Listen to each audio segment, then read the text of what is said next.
Hi there, and welcome to my Minecraft world tour.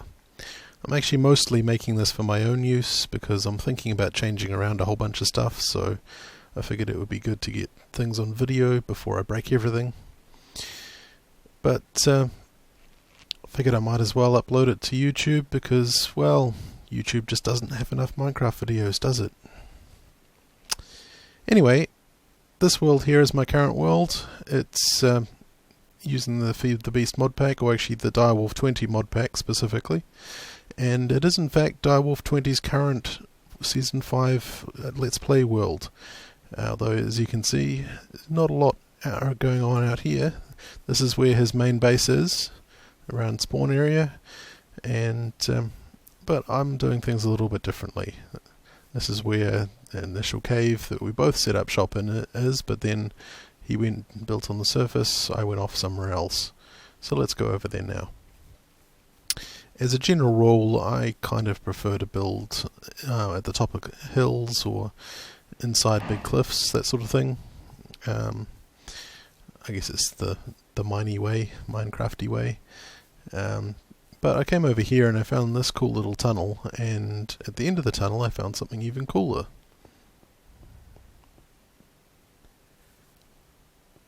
And here it is, the entrance to my main base. If we go inside, and here we go, one of these natural little cave things. I've tidied it up a little, of course. There used to be a bit of gravel and dirt in the walls, but now this is my home. So this area directly in front of us here is the main sort of crafting zone. Got a bit of storage here, my main crafting benches, and over here I've got some semi-automatic machines.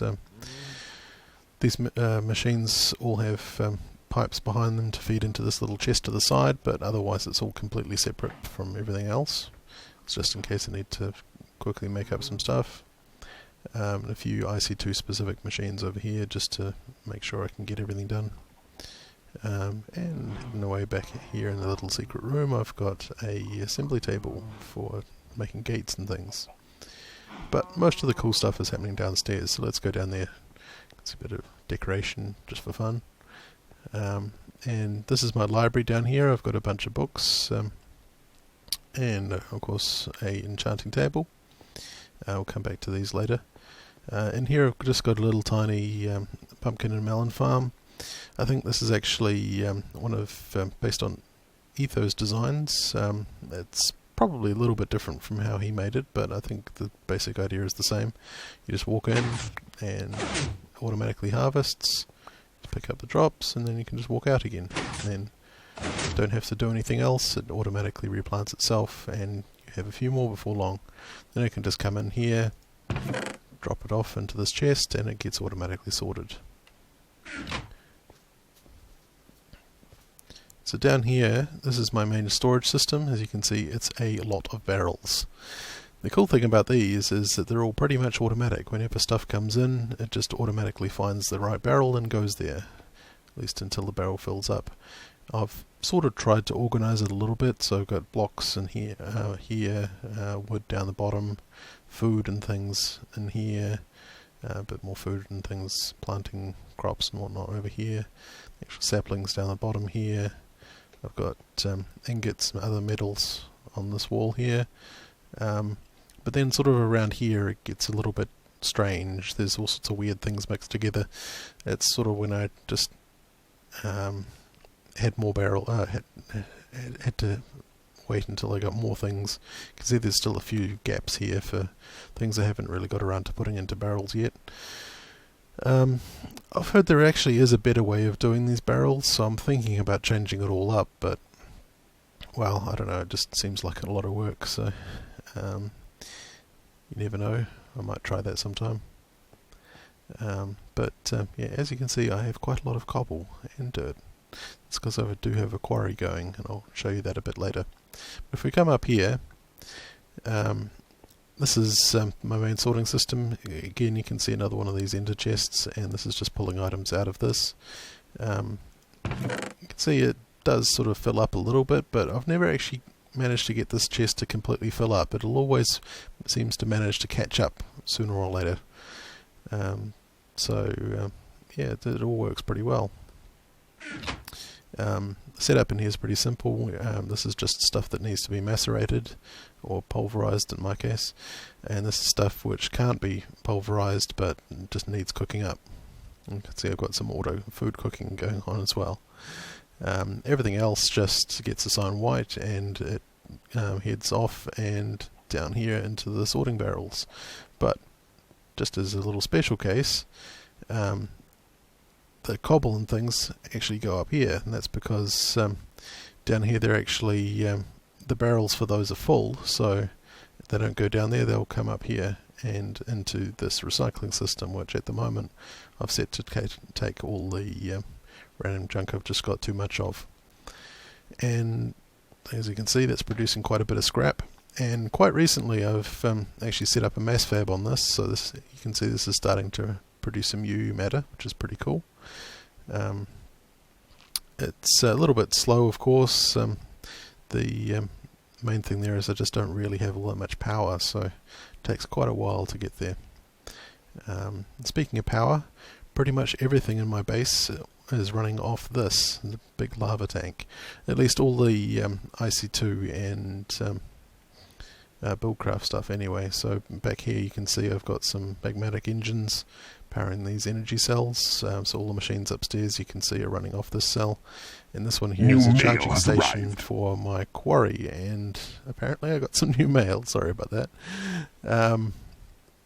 This is pretty cool. You can see it's just slowly charging up the cell, and this turtle's just watching that cell like a hawk, and as soon as it finishes it, it'll drop it off onto this chest on the side, then pick up an empty cell from this chest and put it in ready for charging. And underneath the turtle there's a little cable, which is what's keeping this charging system on. You can see the lights on there. There's just a manual control switch there. If for some reason I don't have a cell charging, then the turtle won't power it. This system will go off and these engines will stop. Over here the lava also goes to these IC2 generators, and this is what's powering my machine, IC2 machines upstairs there you can see, and also in here this is my recycling room. As you can see, using up the power pretty quick, not a lot going on here, but all these recyclers that getting the items in from the top there, producing scrap, which then comes along into here, into the barrel. This just pulls out the scrap quite quickly, and it goes into the mass fab if it can, or otherwise, as you can see, it just zips straight past and then back into the barrel again. And if I really want to, I've got this little switch here that I can turn off, and then it'll stop drawing out scrap, and it'll just shut the whole system down for a little bit. And yeah, this is pretty much my whole main base area here, except for one little extra room, and that's through here. Well, two rooms actually, because on the left here you can see there's some backup generators and things. We've got some Red Power 2 engines here going on as well. I'll show you where that's coming from a bit later on. But through here, this is my liquids room and other random railcraft stuff apparently. So in here I've got some coal coke cooking up, which let's take that out of there, and a bit of oil getting generated here, and up here this is my expensive machines rack. So these are all keyed off so they can run off this cell here, and this cell is set so that it normally can't emit any power. That's because these things tend to hog power for even when they're not actually doing anything. This way I've got an off switch for them, so I can turn them on only when I'm actually using them. And in here I've just got cooking up some steel. I don't really have a lot of steel yet. I've only just recently started cooking that up, but yeah, it's not too bad. And here we are back in the main room again. One other kind of useful feature of this main room is, if I look straight up, there's a little skylight there. And as you can see, it's now night time, so not the best time to go outside, so let's not do that. I'll go and sleep through the night, and we'll be back in a sec. And we're back, and look, it's daytime now. Excellent. So let's go outside. I've got a little ladder up here, and this takes to my main farming area. So if you look around, you can see a bunch of farms. I've tried to sort of put one of everything here, and they're all max size. You can see there's a little bit of water in the middle, and this is as far out as the ground will be kept hydrated, and they're all pretty much this size. So I've got potatoes here, carrots here, I've got reeds here, slightly different pattern of water, as you know reeds need that, and if we keep going this way we've got wheat, corn and flax, and over here we've got a bit of an animal farm and another one of these little white chests just for putting junk in as I'm harvesting stuff up here. As you can see, these are all pretty manual. There's no automation up here whatsoever, and that's because there is something cool from Red Power which I'm using to make this a lot easier to farm, and it's actually kind of fun. So don't really need this stuff all that much, and it's easy enough to harvest when I need to, so I just do it that way. Some other chickens always manage to escape into the pig enclosure. I'm not sure what's up with that, but oh well. Over here I've got a semi-automated chicken area. Basically it's just a bunch of transposers on the ground. Every so often they'll take and suck up any eggs that have been dropped, and I don't know if you noticed back in the storage thing, but I now have a barrel which is completely full of eggs, so I'm pumping them into the recycling system as well. Those transposers just feed into this chest, which is one of the reasons why it's here. And over here I've got my cow enclosure. This is a bit larger than the other ones because I was farming quite a bit of leather at first, and also using cows for food at the moment. And over here I've got another wart farm, and this is a sheep farm, and it's an auto shearing farm in fact as well. You can see I've got one of every colour.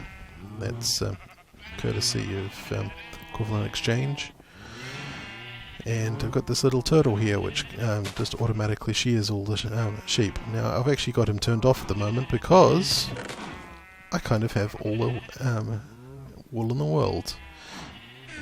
I could actually upgrade this chest a little bit and then get a bit more wool, but I really think I'm not going to use this amount of wool in any amount of time soon, so I don't really need that much more for now.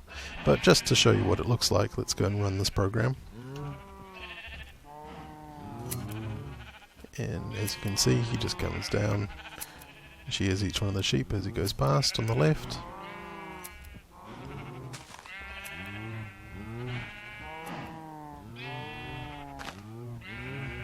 Then comes back and shears all the sheep on the other side.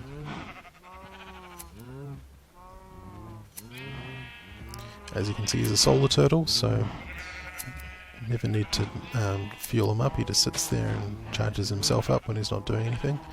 And I have him set so that he'll wait here for 5 minutes normally, but in this case he'll actually stop because the chest is full. He couldn't put everything in here because I have way too much wool. Look at this. And over the fence here you can see another new toy. This here is a tier 5 blaze farm. I tend to get jumped here by creepers quite a lot, so I'm just having a quick look around. Looks clear for now, but as you can see I've got quite a lot of blaze rods stored up in here, and cool little interface to run it. Let's just try it out. So you just need to click on that, and here comes some blaze. Now I've got them falling down a little bit so that they'll just clear out the area around the spawner.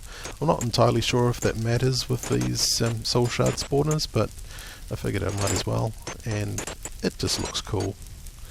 You can see this is all made of basalt. I'll show you where I got that a little bit later. And so you can just basically leave this running as long as you feel like it, really. And if we go in here, you can see there's a little transposer in the middle that just ticks every 30 seconds or so and sucks up all the blaze rods and throws them into this barrel here. But when you get bored of that, you can just come over here, turn them off again, and you see this clean button at the bottom remains on. That's what's controlling the transposer there, and what happens is this just automatically stays on for a further minute, and then it turns itself off as well. And that way it just sort of helps to avoid getting lag from having timers ticking along. But you still get all the blaze rods. And that's this.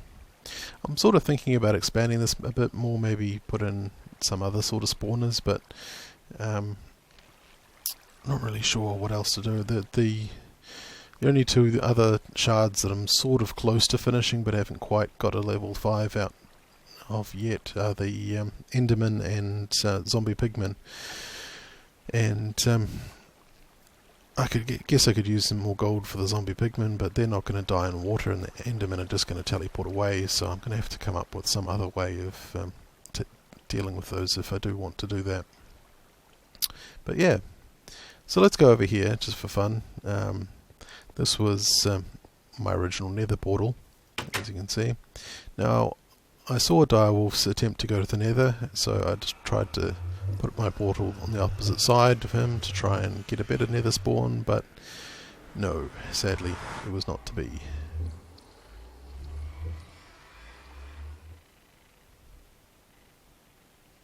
So here we are, and yeah, not the best place to land in the nether, so let's go back again.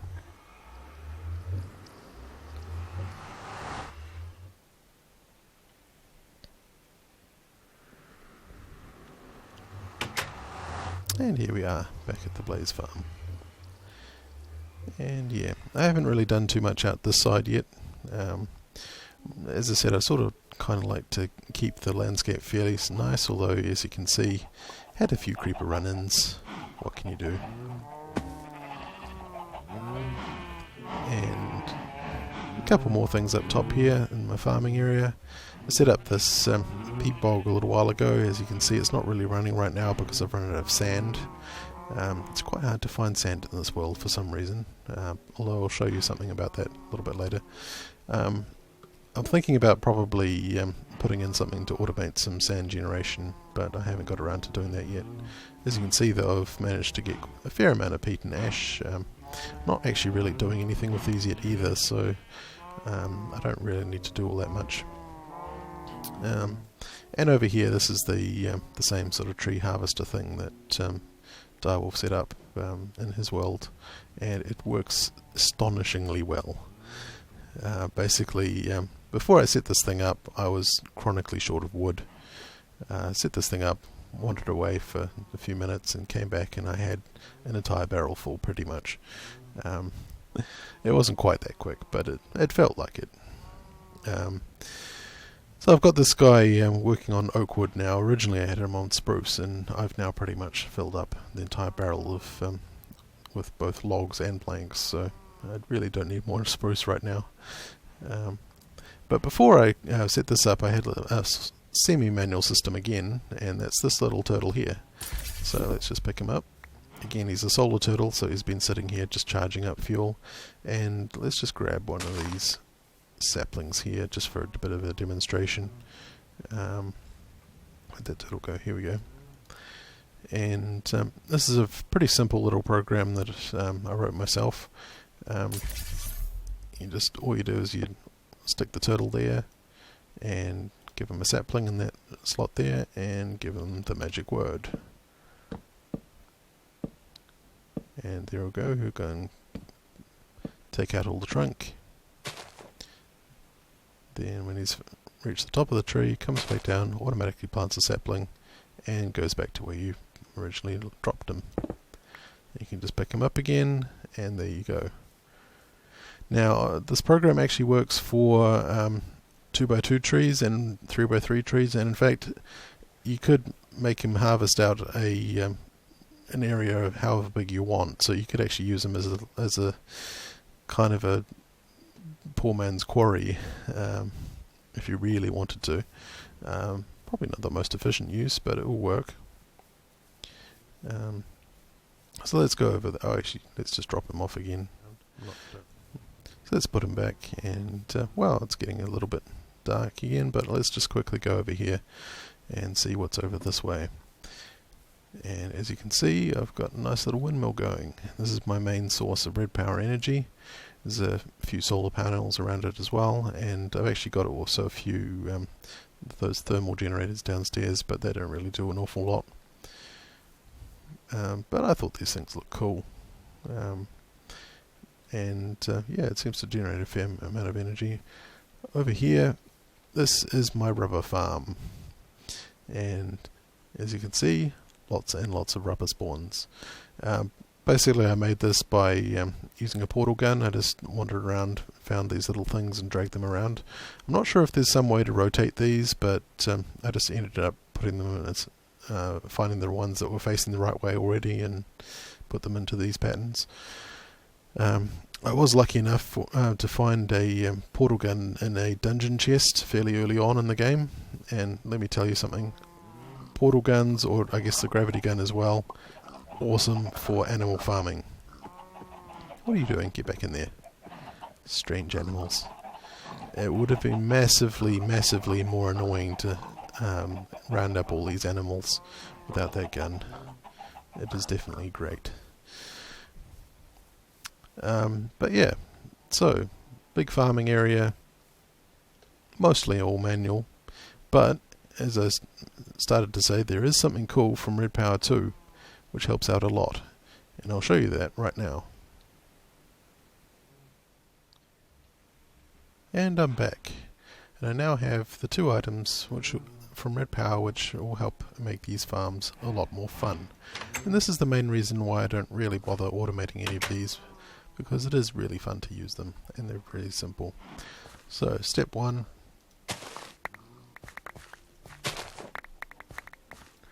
Red Power sickle, 4 clicks, harvests the entire field area. And again, remember, this is the maximum size that you can do from a single water source. Nice and easy. But all those seeds that I just picked up went straight into the seed bag. So now I can just go around again.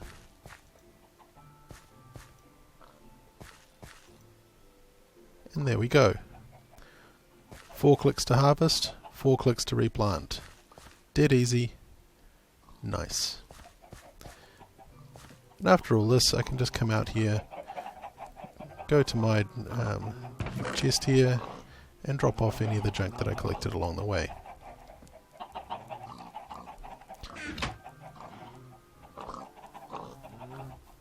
This thing works on all these different crops here, including the netherwort back there. The only one it doesn't work on are these reeds, but those are pretty easy to harvest as well anyway. And this just, if we come down here, you can see everything just comes down and automatically sorts into the barrels. Excellent. So now that's pretty much it for my main base area. It's not too big in size, I guess, but we've got a fair amount of things going on. So let's explore some of the other areas that I've been. As you can see, 2 basic places, nether in the end. Let's go into the nether. And this is my main home area in the nether. And as you can see, I've got a bit of a nether pumping station going on, bringing in all the lava for my little tank. And you can see a bunch of gizmos around here too. And this is the other half of my semi-automated lava power system. If we look in this chest here, you can see I've got a bunch of empty cans. Empty cans aren't much good on the other side, but I can just push this button. You can see the chest is now empty, and all the cans have gone in here to automatically get filled. And as you can see, it's now filling them with lava, and they're going back into this chest. Pushing the button also starts this pump, and you can see everything's being powered from this one magmatic engine here, and it all seems to run quite smoothly. If we look out here, you can see I've done quite a bit of damage to the nether out here. There's quite a bit of lava going on all over the place, but never mind, it's all good. And you can see it's all filling up nicely. Now, one other cool thing about this system is if I push this button again for some reason, again you can see it's taken out the containers, but then there they go. They get put back in almost immediately. It's because part of the system here is a filter, which will only let the empty ones go in to get filled, and the full ones just go straight back into the chest. So pretty much you can just push the button whenever you want and it'll start filling. This is one of the things that I probably will be changing soon though, particularly with the mass fab going in there. It is eating up the lava quite quickly, so I'm thinking about making this fully automatic through some other system. But yeah, as you can see, I've been using the portals around a little bit. This one goes over to where I've been hunting down some zombie pigmen. There's one of these fortresses over here with all sorts of random junk going on. But this fortress, incidentally, in this world is massive. There's 2 or 3 of them in a fairly close proximity, and they just go on forever. So definitely going to have no shortage of nether brick and other fun things like that. As you can see in here, there's another book. This one leads to my Thorncraft room. Bit of cool fancy flooring for here, but otherwise there's not really all that much going on in this room. As you can see, I've sort of set up the sort of surroundings. This is where my sorting system drops things, but as you can see, it doesn't really ever seem to find anything. It's not very often, so I'm not entirely sure what's up with that. Maybe it's something about Mistcraft and Thorncraft not getting along. But so I've set up all this area for putting jars and things on, but I haven't actually got around to putting jars anywhere. I haven't actually done a lot of Thorncraft stuff yet. Still need to research some things. But yeah, it's all set up ready. I just need to get onto it sometime. But if we go out here, you can see this is actually in a completely different area. I chose this area because it has some silverwood trees and things around here, so I figured it was probably fairly high in Vs. Not sure it really made all that much difference, but oh well, never mind. And if we go out here, you can see, oh look, this looks like a big desert. And if we go over here, just a little bit further, what's that in the distance? Oh look, big box. So yes, this is the big desert that's right next to my base, so not really all that far away.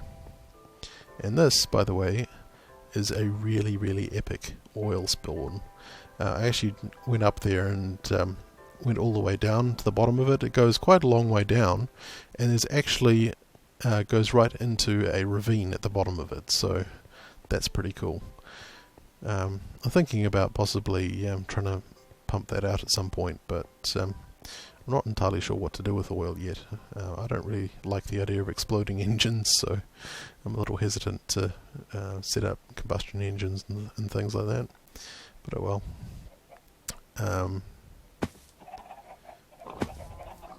So now we're heading back to the base.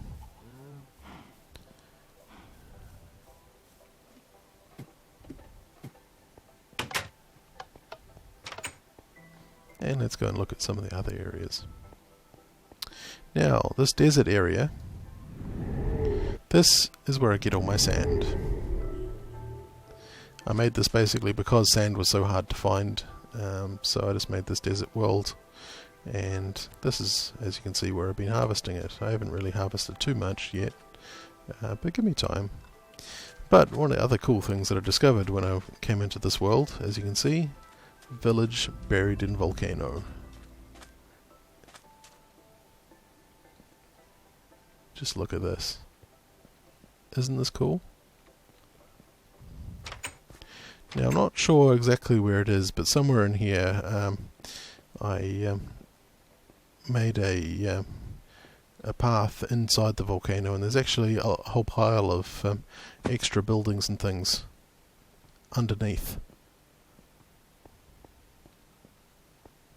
So maybe, oh, here we go, maybe it's through here. Yeah, here we go, look at this. So all these extra buildings inside the volcano.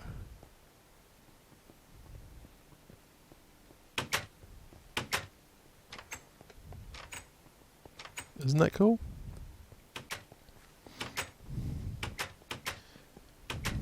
Obviously when I first came here there were quite a few skeletons and things going on, and I went the wrong way. And I went the wrong way again. Excellent. It's out this way, I believe. Yeah, here we go. So yeah, and this is where I've been harvesting basalt for making the blaze farm, but as you can see, nice big volcano.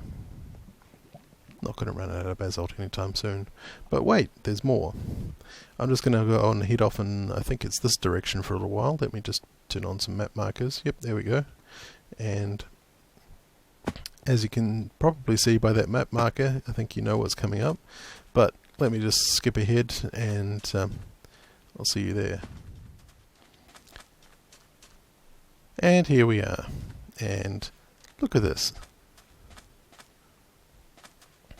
This is what I would call, and I did call, an epic volcano. And there's the map marker to prove it. I don't know how common these things are. Maybe they're really common, but I haven't actually seen another one that spawned like this. And I think that's pretty cool. You can see there's actually another few volcanoes in the distance there, but they're just the little flat ones.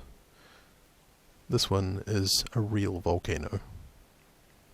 But yeah, see there's another little village over there, but not buried by it, unlike the other one. So let's go back to the linking book. And here we are.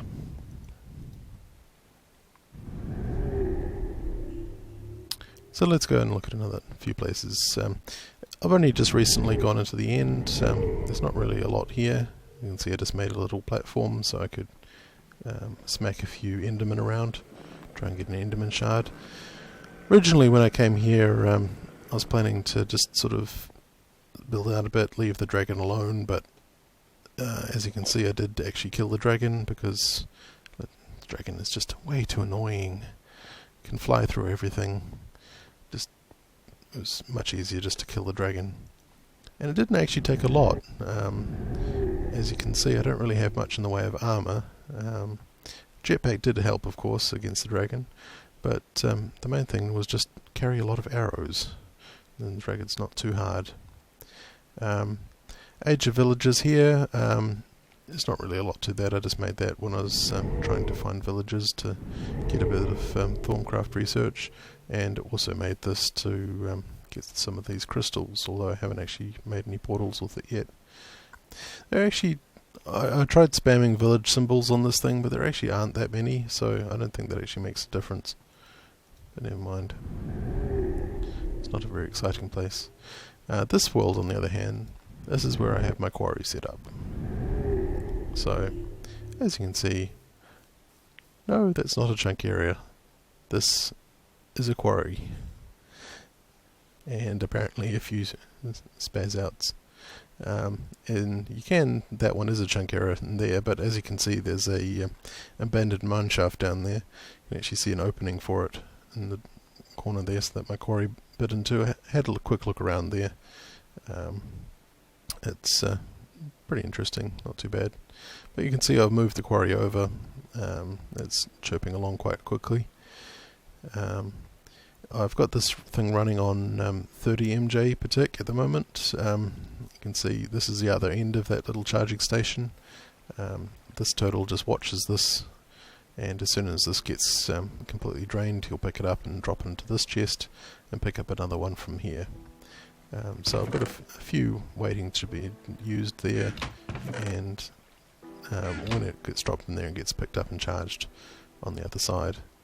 And so it's, as you can see, it's picking up stuff at quite a reasonable pace. Over here I've got a different kind of quarry. This one's actually a turtle quarry. This is actually what I made first before I had the resources to run one of these ones. And this is a little bit slower, but it's one of the advantages of this thing is that as you know, the standard Buildcraft quarry goes from the top down, so it takes quite a long time for it to get to the cool stuff like all the diamonds and redstone and things, particularly if you make one that's really wide like this. Whereas with this turtle quarry, what it does is it goes straight to the bottom first, and then mines out all that area and then comes up. And let's just jump down here. So whee, all the way to the bottom. And if we come along here a bit, the fog should clear away a little bit. Here we go. So, as you can see, it mines out quite a big area of bedrock. This normally wouldn't be quite this big. It's like this because this was a flat Mistcraft world, so all the bedrock is flat as well. The program that it's running, I actually didn't design that one myself. I found it on the forums. It's designed to work with standard bedrock, so it just goes at a level at this here and then digs down and down and down, so that it tries to get as much as it can at the bedrock level. Then if we go over here again,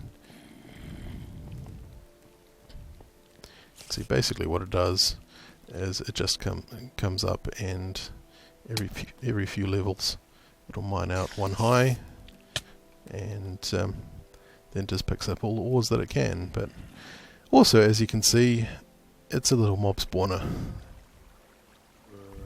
So that's one of the downsides of it, particularly in a world like this. This is an eternal day world, so there's not really a lot of other places for mobs to spawn.